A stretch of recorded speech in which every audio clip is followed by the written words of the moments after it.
Pemirsa, walaupun sudah banyak dilakukan berbagai upaya, sektor pendidikan masih memiliki ragam persoalan di berbagai daerah. Ya, faktor ekonomi, infrastruktur jalan, sumber daya manusia, hingga jaringan listrik dan internet merupakan faktor sulitnya pemerataan akses pendidikan.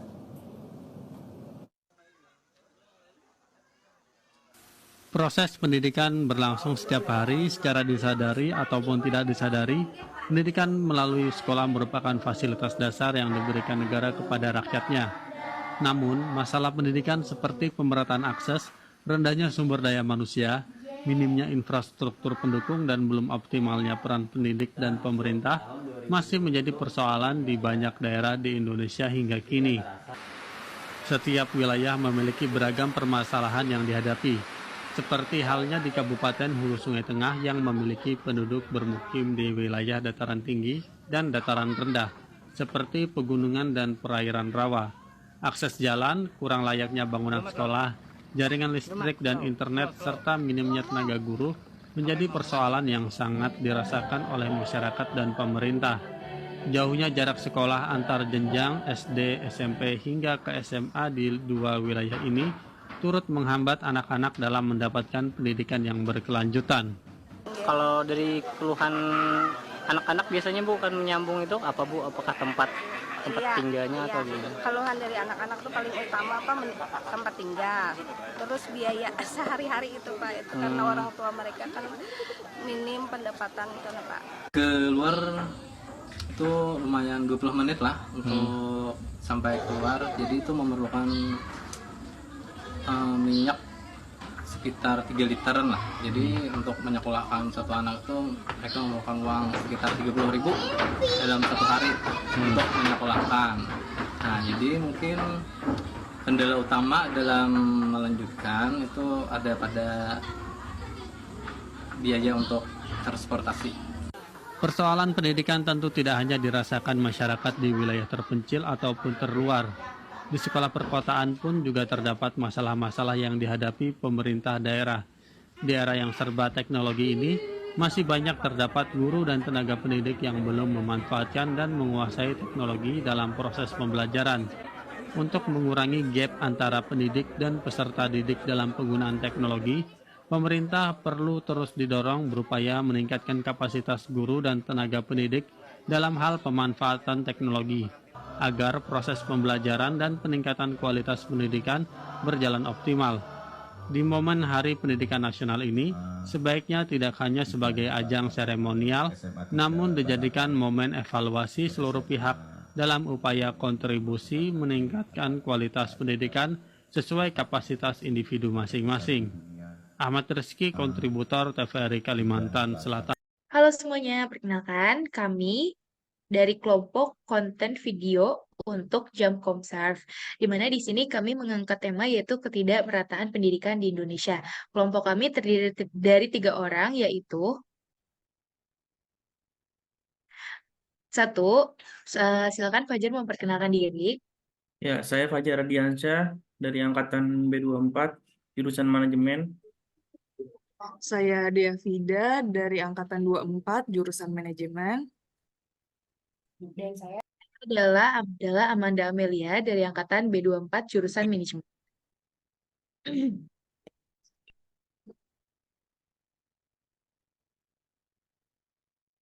Next.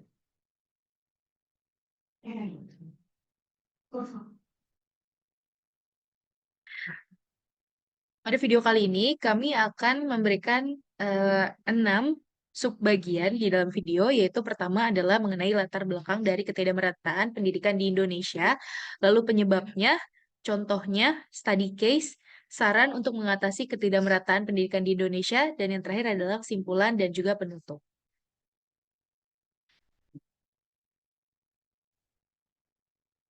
Baik, untuk latar belakang dari ketidakmerataan pendidikan di Indonesia adalah pertama kita mengangkat tema ini karena pendidikan adalah sebuah proses pembelajaran, pengetahuan, keterampilan, dan kebiasaan sekumpulan manusia yang diwariskan dari satu generasi ke generasi selanjutnya melalui pengajaran, pelatihan, dan juga penelitian.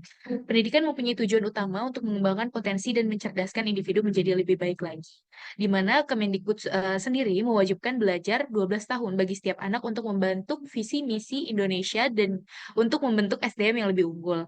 Pendidikan yang dimulai dari sekolah dasar, sekolah menengah pertama, dan juga sekolah menengah atas yaitu SMA. Dengan begitu, ini akan mencetak generasi emas Indonesia pada tahun 2045. Ketidakmerataan pendidikan merupakan permasalahan sosial yang menantang di Indonesia.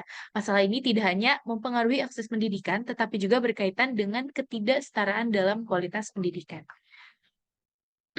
Selanjutnya.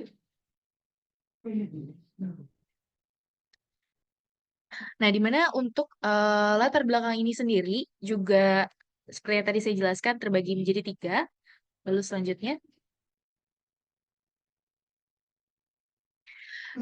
Setelah latar belakang, pastinya di mana ada permasalahan, pasti ada penyebabnya, yaitu penyebab dari ketidakmerataan pendidikan di Indonesia. Yang pertama adalah adanya ketidakmerataan penyelenggaraan pendidikan antara daerah perkotaan dengan daerah pedalaman atau pedesaan. Di mana permasalahan ini dapat dilihat dari sebab mengapa daerah perkotaan lebih mudah memperoleh pendidikan dibandingkan daerah pedalaman atau perbatasan. Berdasarkan fakta yang ada yang bisa kita lihat di lapangan, faktor yang mendorong terjadinya ketidakmerataan pendidikan di Indonesia di daerah pedalaman atau perbatasan terjadi karena pemerintah kurang memperhatikan pendidikan di daerah pedalaman atau perbatasan tersebut. Selain itu, akses untuk menuju daerah tersebut terbilang sulit untuk melakukan pembangunan sekolah dan juga pemenuhan fasilitas sarana dan prasarana di daerah tersebut. Faktor lain yang mendorong hal ini adalah orang tua daerah tersebut lebih memilih menjadikan anak-anak mereka untuk bekerja, membantu perekonomian keluarga. Selain itu juga kebanyakan orang tua di daerah pedalaman tersebut enggan untuk membiarkan anaknya sekolah keluar daerah mereka karena tidak memiliki biaya untuk menyediakan tempat tinggal dan kebutuhan anaknya selama menempuh pendidikan. Oke. Yang kedua, rendahnya kualitas sarana fisik. Untuk sarana fisik misalnya, banyak sekali sekolah dan perguruan tinggi kita yang gedungnya rusak, kepemilikan dan penggunaan media belajarnya rendah, buku perpustakaan tidak lengkap. Sementara laboratorium tidak standar, pemakaian teknologi informasi tidak memadai, dan sebagainya.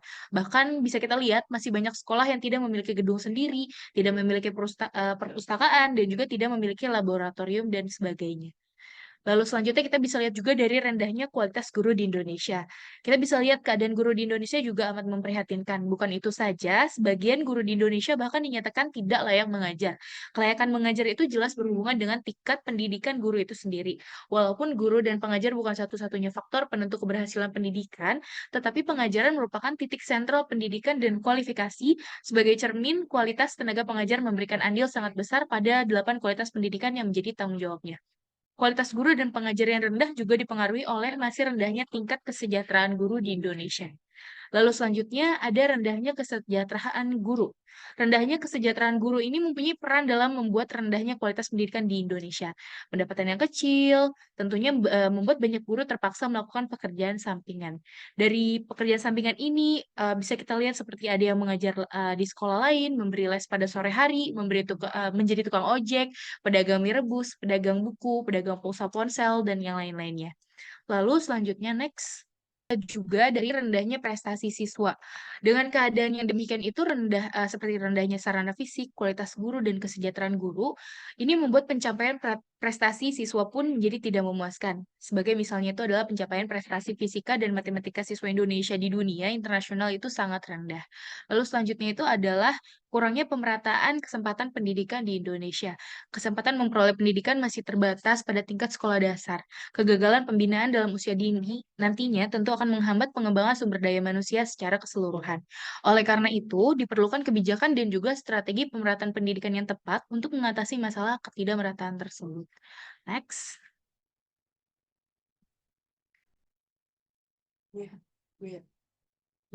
Loh, rendahnya relevansi. Rendahnya relevansi pendidikan dengan kebutuhan. Hal tersebut dapat dilihat dari banyaknya lulusan yang menjadi pengangguran. Adanya ketidakserasian antara hasil pendidikan dan juga kebutuhan dunia kerja ini disebabkan dengan kurikulum yang materinya kurang fungsional terhadap keterampilan yang dibutuhkan ketika peserta didik memasuki dunia kerja. Lalu yang terakhir ada mahalnya biaya pendidikan di Indonesia. Pendidikan bermutu itu tentu mahal. Kalimat ini sering muncul untuk menjustifikasi mahalnya biaya yang harus harus dikeluarkan masyarakat untuk mengenyam bangku pendidikan. Mahalnya biaya pendidikan dari taman kanak-kanak atau TK hingga perguruan tinggi membuat masyarakat miskin tidak memiliki pilihan lain kecuali tidak bersekolah.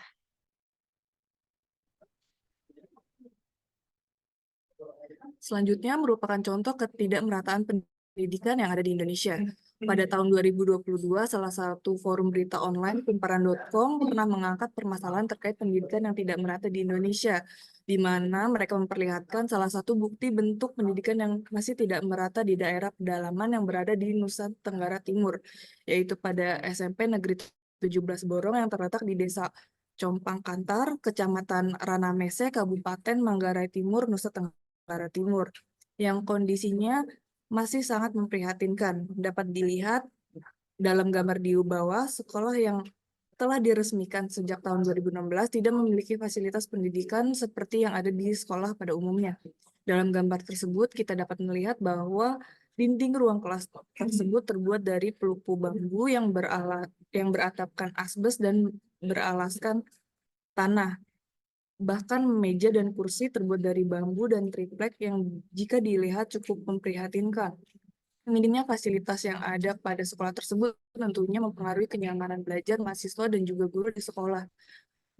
Dalam berita dikatakan bahwa alasan SMP Negeri 17 Borong masih belum mendapatkan fasilitas yang mencukupi karena lembaga pendidikan pusat yang ada di pusat ibu kota kabupaten masih belum menerima biaya pembangunan sekolah untuk daerah tersebut, sehingga para siswa dan guru akhirnya terpaksa untuk membuat meja dan kursi darurat karena belum adanya kursi dan meja yang layak seperti sekolah pada umumnya. Meskipun begitu, Kepala Sekolah SMP Negeri 17 Borong mengatakan bahwa siswa-siswi tetap semangat menjalankan kegiatan pembelajaran di saat fasilitas yang digunakan masih belum mendukung dengan baik.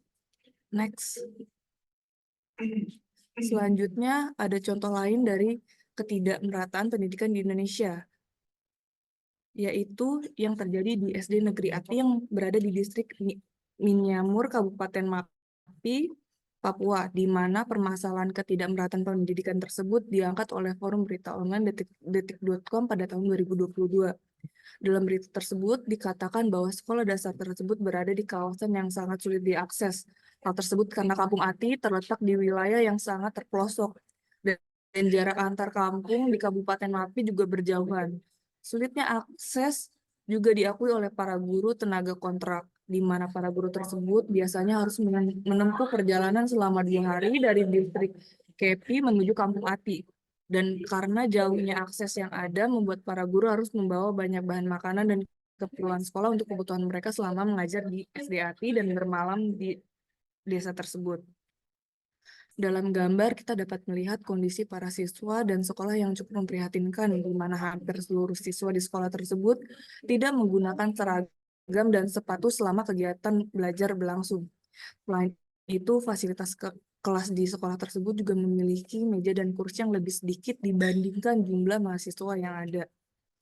Pada berita tersebut, sempat dikatakan bahwa Sekolah Dasar Negeri Ati sempat tutup selama 2 tahun dan kemudian sekolah tersebut dibuka kembali pada tahun ajaran 2021-2022 setelah pembangunan perumahan guru di Kabupaten Mampi rampung.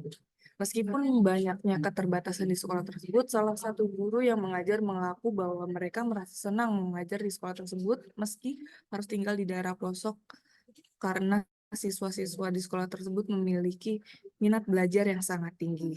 Next.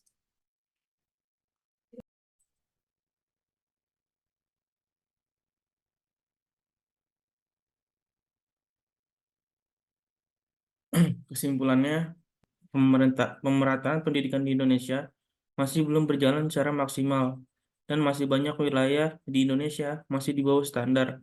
Yang kedua, telah banyak upaya yang dilakukan oleh pemerintah dalam pemerataan pendidikan di Indonesia, namun upaya tersebut belum berjalan semestinya, sehingga dalam memajukan pendidikan Indonesia masih jauh dari keberhasilan.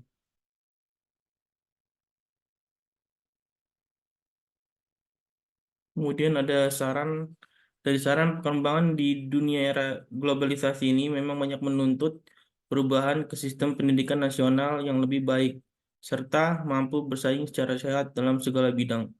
permasalahan yang terjadi terkait ketidakmerataan pendidikan di Indonesia, yaitu yang pertama rendahnya sarana fisik, yang kedua rendahnya kualitas guru, yang ketiga rendahnya kesejahteraan guru, yang keempat rendahnya prestasi siswa, dan kelima rendahnya kesempatan pemerataan pendidikan, dan keenam ada rendahnya relevansi pendidikan dan kebutuhan, yang ketujuh mahalnya biaya pendidikan. Maka itu salah satu cara hendaknya pemerintah dapat lebih mengusahakan pemerataan pendidikan di Indonesia. Pemantauan, pendanaan, dan distribusi barang dalam usaha pemerataan pendidikan harus lebih ditingkatkan.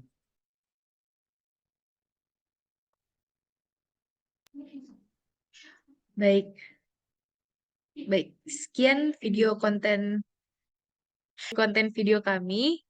Terima kasih.